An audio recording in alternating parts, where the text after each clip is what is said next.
నమస్కారం ఘంటారావానికి స్వాగతం. ముందుగా ప్రధాన అంశాలు. జోగి రమేష్ తో నకిలీ మద్యం కేసు నిందితుల ఫోటోలు. జనార్దన్ రావు జగన్మోహన్ రావుతో సంబంధాలు బహిర్గతం.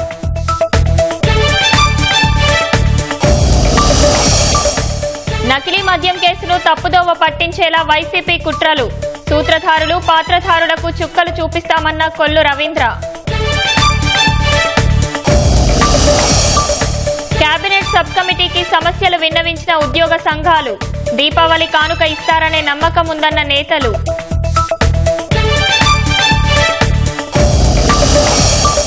తెలంగాణలో బీసీ సంఘాల బంద్ సంపూర్ణం. డిపోలకే పరిమితమైన బస్సులు. ఆర్టీసీకి 12 కోట్లు నష్టం.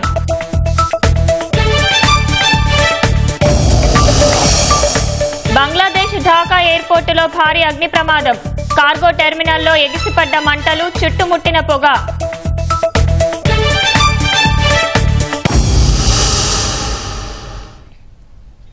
నకిలీ మద్యం తయారీలో మొదటి నిందితుడు జనార్దన్ రావుతో తనకేమీ సంబంధం లేదని బుకాయిస్తున్న వైసీపీ నేత జోగి రమేష్ మరోసారి అడ్డంగా దొరికారు.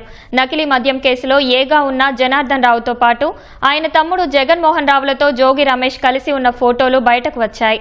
జనార్దన్ రావు సోదరులతో కలిసి జోగి రమేష్ ఓ వేడుకలో పాల్గొన్న ఫోటోలు వైరల్ అవుతున్నాయి.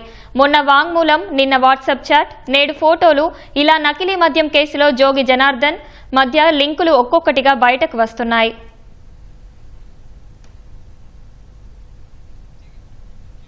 నకిలీ మద్యంలో సూత్రధారులు పాత్రధారులందరికీ చుక్కలు చూపిస్తామని ఆబ్కారీ శాఖ మంత్రి కొల్లు రవీంద్ర హెచ్చరించారు. వైసీపీ కల్తీ మద్యాన్ని గ్రహించే ఆ పార్టీని ప్రజలు తరిమికొట్టారన్నారు. సిట్ విచారణను తప్పుదోవ పట్టించేలా వైసీపీ సోషల్ మీడియా కుట్ర చేస్తోందని ఆగ్రహం వ్యక్తం చేశారు. నకిలీ మద్యం కుట్రలో బహిర్గతం కావడం వల్లే పేర్ని నాని సంబంధం లేకుండా మాట్లాడుతున్నారని కొల్లు రవీంద్ర ధ్వజమెత్తారు. జనార్దన్ రావు ఒక ఉద్దేశపూర్వకంగా అతనితో పలానా వాళ్ళు చేయించారని చెప్పి క్లియర్గా చెప్పినటువంటి వ్యక్తి జనార్దన్ రావు. జోగి రమేష్ గారు ఒప్పుకున్నాడు ఆయన మా ఇంటికి వచ్చాడని. ఇవాళ అవన్నీ వాస్తవాలు బయటకు వస్తూ ఉంటే ఆ రోజున ప్రతి బాటిల్ కూడా మేము ఆ ట్రాక్ అండ్ ట్రేస్ సిస్టంలో నడిపి 99 రూపీస్ మేము అందించట్లేదు, వాంటెడ్గా ఆపేసామని తప్పుడు ప్రచారం చేస్తారు. ఎక్కడ ఆపినటువంటి సందర్భం లేదు. అక్కడ ఉన్నటువంటి డిమాండ్ ప్రకారం వాళ్ళకి సప్లై చేయడం జరుగుతుంది. 1924లో ఆ సిస్టమ్ అంతా కూడా అస్తవ్యస్తం చేసి గవర్నమెంట్ షాపుల పేరుతో అక్కడ అటువంటి కనీసం ఫ్రిడ్జ్లు కూడా పెట్టలేము. మీరు ఇంకా కంప్యూటర్ ఎక్కడ పెడతారు? దాన్ని మళ్ళీ మేము ఇప్పుడు ఆపేసామని చెప్పి తప్పుడు ప్రచారాలు చేస్తే మాట్లాడిన ప్రతి మాటకి చట్టపరంగా ఎదుర్కోవాల్సి వస్తుంది. అది గుర్తుపెట్టుకోండి.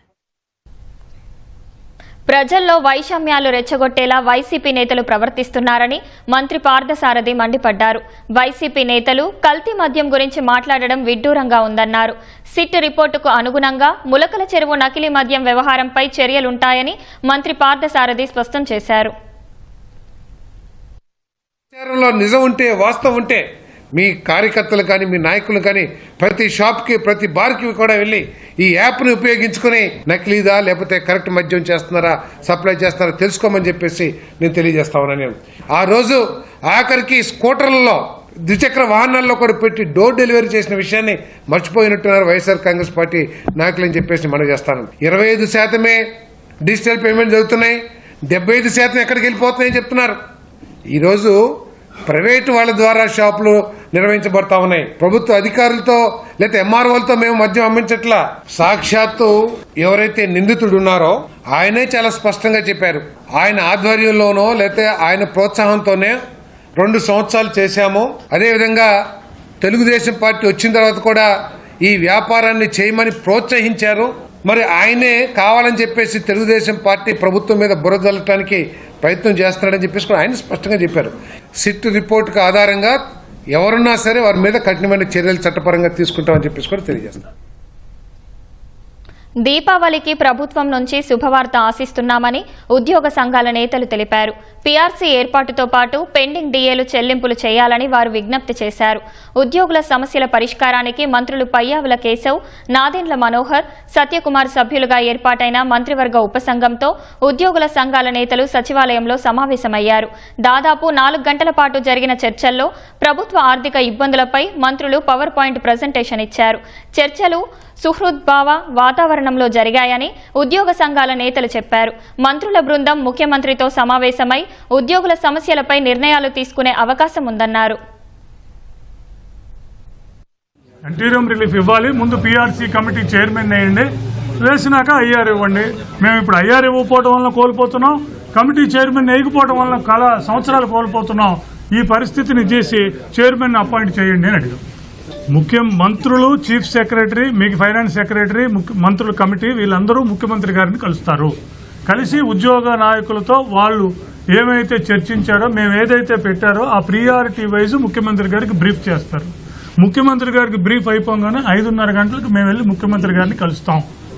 ముఖ్యమంత్రి గారు మరి వాళ్ళు ఇచ్చిన బ్రీఫింగ్ ప్రకారం జరిగిన పరిణామాల మీద వాటితో మాతో చర్చించి నిర్ణయాలు తీసుకునే అవకాశం ఉందని భాష చేస్తున్నాం, ఆశాభావాన్ని వ్యక్తం చేస్తున్నాం. ఉద్యోగులకి అసలు ఎంత బాకీ ఉందో ప్రభుత్వం వాటిని లెక్క తెల్చి సర్వీస్ రిజిస్టర్లో ఎంట్రీ వేసి ఒక పథకాన్ని హౌసింగ్ పథకంతో ముడిపెట్టి ఎవరి ఊర్లో వారికి రావాల్సిన బాకీకి సమానమైన భూమిని, ఇంటి స్థలాన్ని ఇచ్చేటట్టుగా, అందులో 2 సంవత్సరాల్లో ఉద్యోగి ఇల్లు కట్టుకుంటే ఆ బ్యాంక్ ఇంట్రెస్ట్ని ప్రభుత్వం సబ్సిడీ చేసేటువంటి ఒక విధానాన్ని రూపొందించమని మేము ప్రభుత్వాన్ని మా సంఘం పక్షాన మా ప్రతిపాదనగా ప్రభుత్వం ముందు ఉంచాం. ఈ ప్రభుత్వం 2019లో ఆగిపోయినప్పుడు ఎక్కడ ఆగిపోయామో అక్కడి నుంచి ప్రారంభం కావాలని ఆనాడు 1/7/2018, 1/1/2019 డిఏ పెండింగ్లో ఉండి నాటి 14-19 మధ్య ప్రభుత్వం ముగిసిన తర్వాత వచ్చిన ప్రభుత్వం ఆ 2 డిఏలు ఇచ్చినప్పటికీ ఆ ఎరియర్స్ని ఈ రోజుకి ఇవ్వకుండా ఆ ఎరియర్సే మాకు 3 విడతలుగా జీపీఎఫ్లో వేస్తామని చెప్పి వేసి వెనక్కి తీసుకుని దొంగతనం జరిగింది అనేటువంటి వివాదానికి నాటి ప్రభుత్వంతో ఆర్థికపరమైన అంశాల చెల్లింపు విషయంలో ఎక్కడైతే ఘర్షణ ప్రారంభమైందో అక్కడి నుంచి దీన్ని కరెక్ట్ చేసుకుంటూ రావాలని చెప్పి మేము మా సంఘం పక్షాన కోరాం. తెలుగుదేశం కేంద్ర కార్యాలయంలో చేపట్టిన మార్పులను ముఖ్యమంత్రి చంద్రబాబు పరిశీలించారు. మంగళగిరిలోని ఎన్టీఆర్ భవన్కు వెళ్లిన సీఎం పార్టీ శిక్షణ తరగతులు, లైబ్రరీ, వసతి అందుబాటులోకి తెచ్చేలా చేపట్టిన బ్లాకుల నిర్మాణాన్ని పరిశీలించారు. వాటికి కొన్ని మార్పులను సూచించారు. తర్వాతి తరాల కోసం శిక్షణ తరగతులు నిర్వహించేలా భవనాలు నిర్మించాలన్నారు. కేంద్ర కార్యాలయంలోని భవనాలన్నీ కలియతిరిగిన బాబుకు పలువురు దీపావళి శుభాకాంక్షలు చెప్పారు. ఈసారి గూగుల్ దీపావళి అంటూ వారితో చంద్రబాబు ఆసక్తికర వ్యాఖ్యలు చేశారు. విశాఖలో గూగుల్ ఏర్పాటు చేసే ఏఐ డేటా సెంటర్పై ప్రజల్లో అపోహలు సృష్టించడం మానుకోవాలని బీజేపీ ఎమ్మెల్యే విష్ణుకుమార్ రాజు హితవు పలికారు.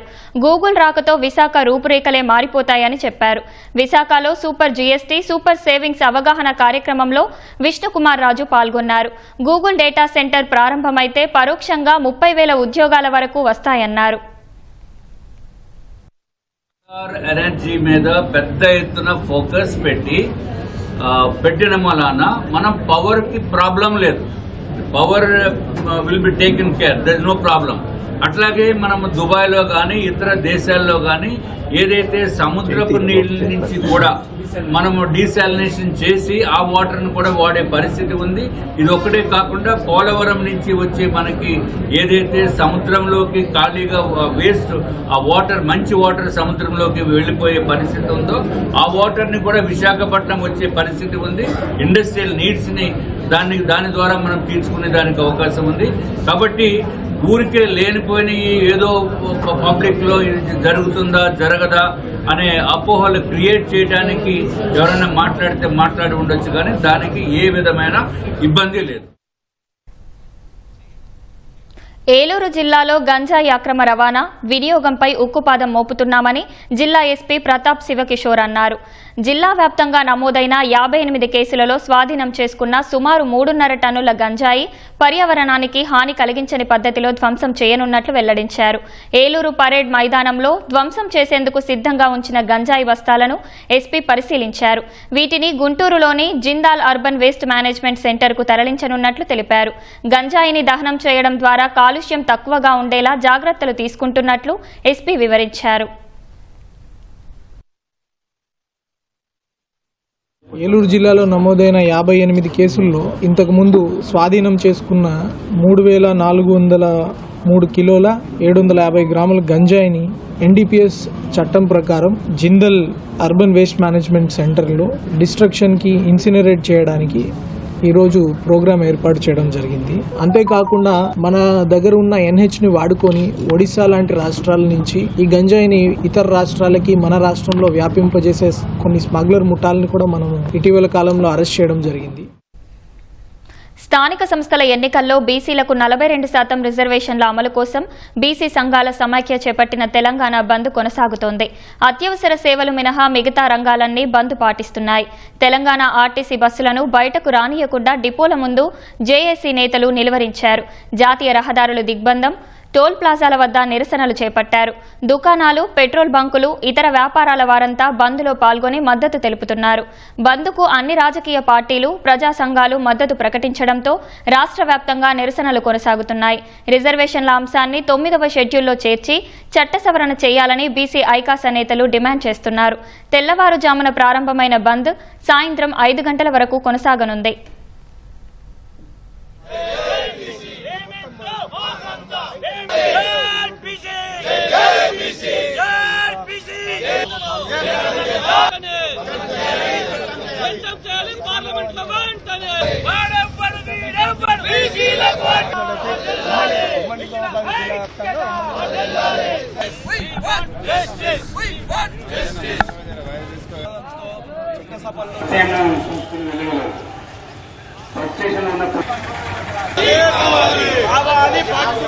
రిజర్వేషన్ కావాలి.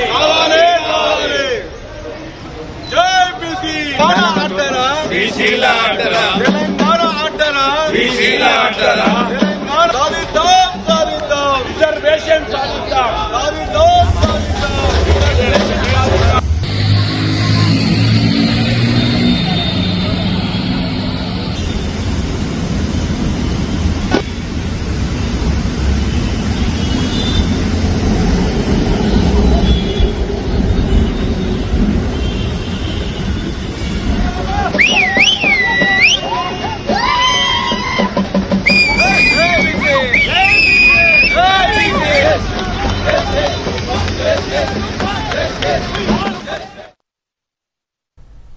కాకినాడలో ఓ యువకుడు దారుణ హత్యకు గురయ్యాడు. స్నేహితుల మధ్య వివాదం తలెత్తడంతో ఇద్దరు వ్యక్తులు మరో యువకుడిని రాడ్లతో దాడి చేసి బ్లేడ్లతో గొంతు కోసి హతమార్చారు. యువకుడి మృతదేహాన్ని మురుగు కాల్వలో పడేశారు. కాకినాడ 2 టౌన్ పోలీస్ స్టేషన్ పరిధిలో కొండయ్యపాలెం సమీపంలోని ఓ డ్రైనేజీలో యువకుడు శామ్యూల్ రాజ్ మృతదేహాన్ని పోలీసులు స్వాధీనం చేసుకున్నారు. యువతి ప్రేమ వ్యవహారంలో తలెత్తిన వివాదమే హత్యకు దారితీసినట్లు తెలుస్తోంది. శామ్యూల్ రాజును దారుణంగా హత్య చేసిన స్నేహితులు అభివర్ధన్, శ్రీనివాస్ మృతదేహాన్ని మురుగు కాల్వలో పడేశారు. ఘటనా స్థలంలో మద్యం సీసాలు పడి ఉన్నాయి. మద్యం తాగుతూ ఆ మత్తులోనే ఘర్షణ తలెత్తినట్లు, ఆ క్రమంలోనే హత్యకు పాల్పడినట్లు పోలీసులు ప్రాథమికంగా భావిస్తున్నారు. కేసు నమోదు చేసి దర్యాప్తు చేపట్టారు. పూర్తి వివరాలు తెలియాల్సి ఉంది.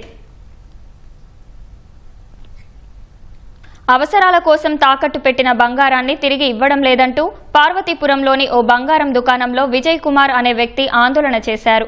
పురుగుల మందు, పెట్రోల్ డబ్బా చేతిలో పట్టుకుని దుకాణంలోకి వెళ్లి షట్టర్ వేసుకున్నారు. బయటకు రప్పించేందుకు పోలీసులు ప్రయత్నిస్తున్నారు. అయితే తాను కుదవ పెట్టిన బంగారం ఇప్పిస్తే గాని బయటకు రానని విజయ్ కుమార్ స్పష్టం చేశారు. తన కుమార్తె పెళ్లి కోసం ఆ బంగారమే ఆధారమని, దాన్ని ఇవ్వాలని కోరుతున్నారు.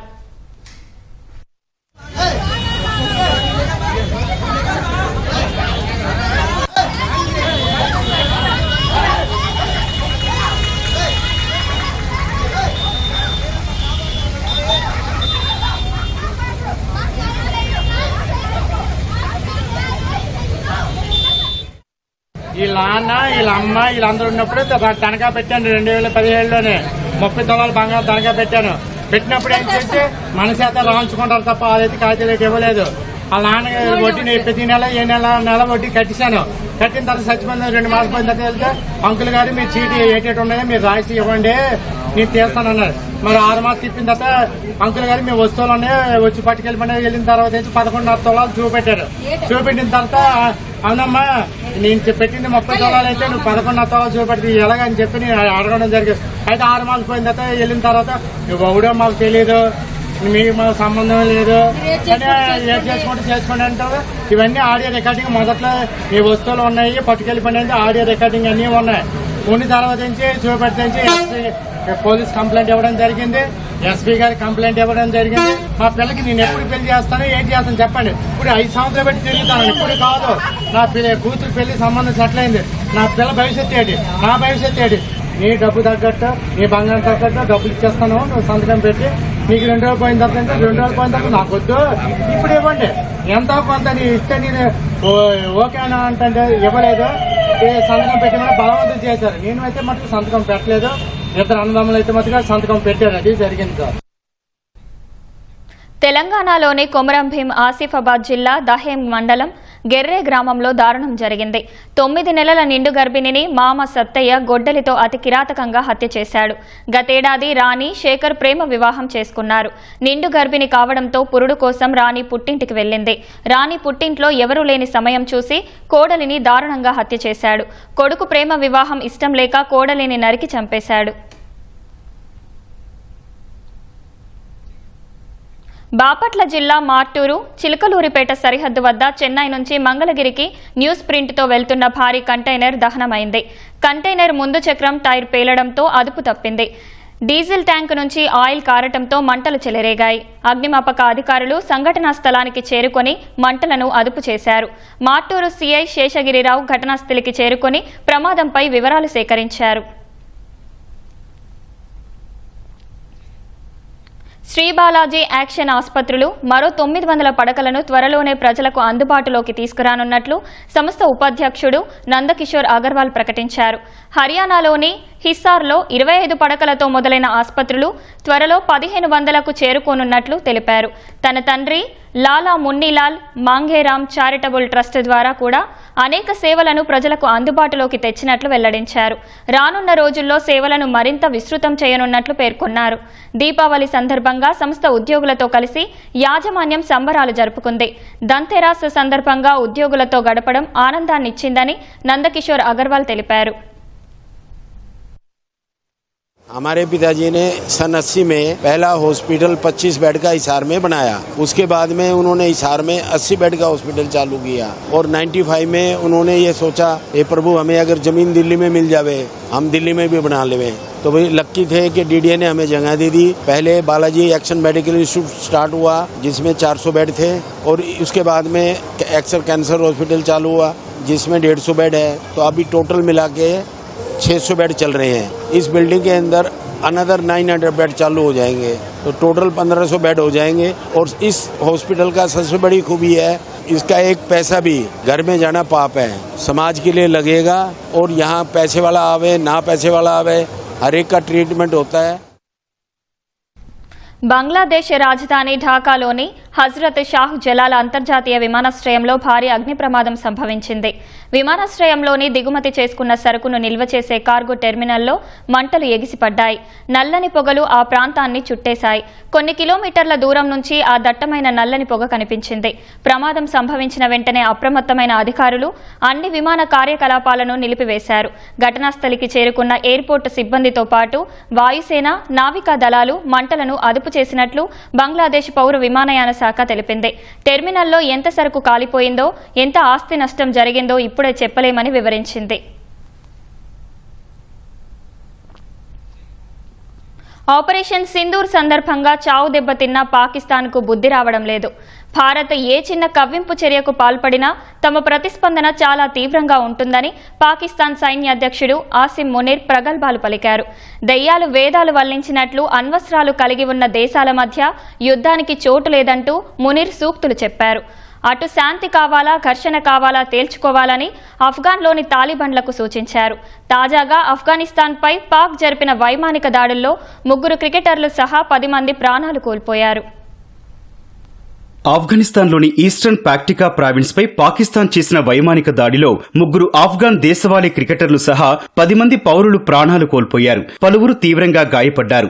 పాక్టికా ప్రావిన్స్ రాజధాని శరణకు స్నేహపూర్వక మ్యాచ్ ఆడేందుకు వెళ్లిన క్రికెటర్లు కబీర్ అఘా, సిబ్గతుల్లా హరూన్లు విగత జీవులై కనిపించారు. క్రికెటర్ల మృతి పట్ల ఆఫ్ఘాన్ క్రికెట్ బోర్డు తీవ్ర విచారం వ్యక్తం చేసింది. పాక్ చర్యలు హేయమైనవి, అనాగరికమైనవని ఏసీబీ మండిపడింది. క్రికెటర్ల మరణాలు క్రీడా కుటుంబానికి తీరని లోటంటూ ఆవేదన వ్యక్తం చేసింది. నవంబర్లో రావల్పిండి, లాహోర్లో జరగాల్సి ఉన్న ట్రై సిరీస్ నుంచి వైదొలుగుతున్నట్లు ఏసీబీ ప్రకటించింది.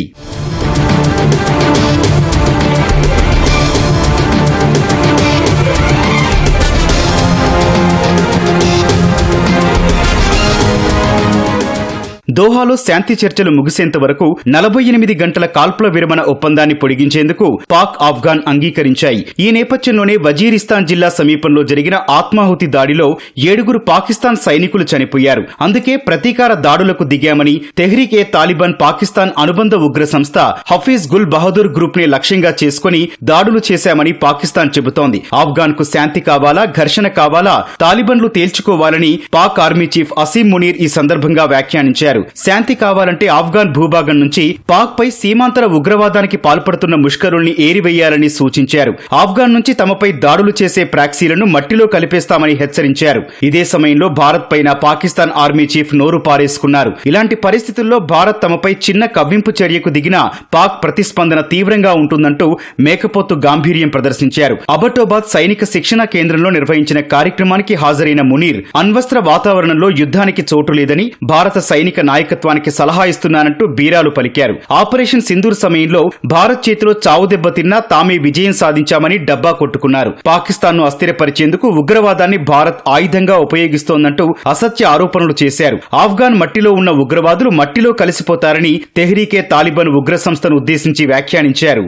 ఆఫ్ఘాన్ పై పాక్ దాడుల్లో ఖతార్ రాజధాని దోహాలో జరుగుతున్న శాంతి చర్చల్లో ప్రతిష్టంభన నెలకొంది. ప్రతినిధుల బృందాలు దోహాకు వెళతాయా లేదా అన్న వివరాలపై స్పష్టత రాలేదు. మరోవైపు పాక్ లోని ఆఫ్ఘాన్ శరణార్థులంతా వెంటనే స్వదేశానికి వెళ్లిపోవాలని పాక్ రక్షణ మంత్రి ఖవాజా ఆసిఫ్ స్పష్టం చేశారు. తమ భూమి వనరులు అన్ని 25 కోట్ల మంది పాకిస్తానీయులకే సొంతమన్నారు. తాజా ఘర్షణలపై స్పందించిన అమెరికా అధ్యక్షుడు డొనాల్డ్ ట్రంప్ పాక్ ఆఫ్ఘాన్ యుద్ధాన్ని ముగించడం తనకు చాలా తేలికైన విషయమని వ్యాఖ్యానించారు. యుద్ధాల్ని ఆపడమంటే తనకెంతో ఇష్టమన్న ట్రంప్ ప్రజల ప్రాణాలు కోల్పోకుండా ఆపడం తనకు నచ్చుతుందన్నారు. తాను ఇప్పటికే లక్షల మంది ప్రాణాలు కాపాడానని, 8 యుద్ధాలు కొనసాగకుండా ముగించారని ట్రంప్ ఉద్ఘాటించారు.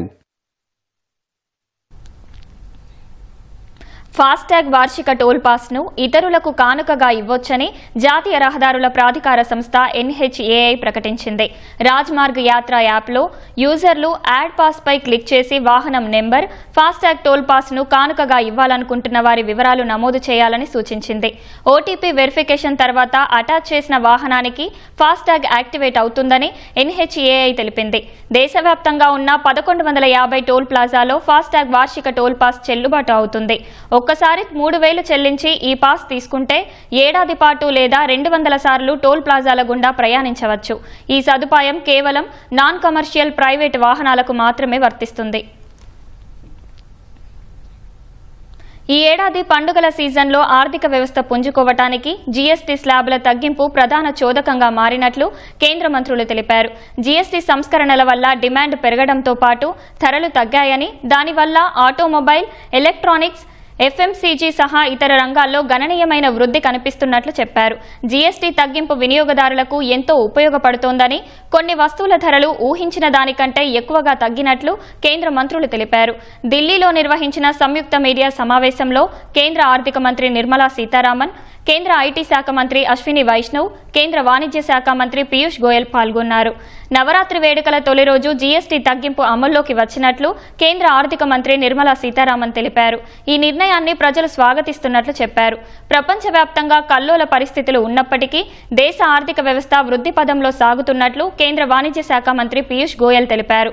IMF ఈ ఏడాది వృద్ధి రేటును 6.6% సవరించినట్లు చెప్పారు. ప్రభుత్వం అమలు చేస్తున్న ఆర్థిక, ద్రవ్య విధానాలు ద్రవ్యోల్బణానికి చెక్ పెట్టినట్లు ఆయన తెలిపారు. అమెరికాకు స్మార్ట్ ఫోన్ల ఎగుమతుల్లో భారత్ పొరుగు దేశం చైనాను అధిగమించినట్లు కేంద్ర ఐటీ శాఖ మంత్రి అశ్విని వైష్ణవ్ తెలిపారు. కొన్ని పెద్ద కంపెనీల ఉత్పత్తులు భారత్లో 20% వరకు తయారవుతున్నట్లు ఆయన చెప్పారు. Electronics manufacturing is now growing at a double-digit CAGR. Very rapidly it is expanding, and today electronics manufacturing is giving employment to about 25 lakh persons directly. US जो कि बहुत बड़ा एक कंज्यूमर मार्केट है, US को जो स्मार्टफोन्स जाते थे उसमें India has surpassed our neighbor in supplying, in exporting smartphones to United States. ये बहुत बड़ा एक achievement है अपने country के लिए. Companies like some of the biggest companies, उनका करीब 20% of the manufacturing is now happening in India. एक अच्छा significant demand बढ़ती है, उससे production investment बढ़ता है. Environment after the launch of GST, next gen GST, you find in the markets, you find in the shops, you find the consumption and consumption is one of the key engines for growth.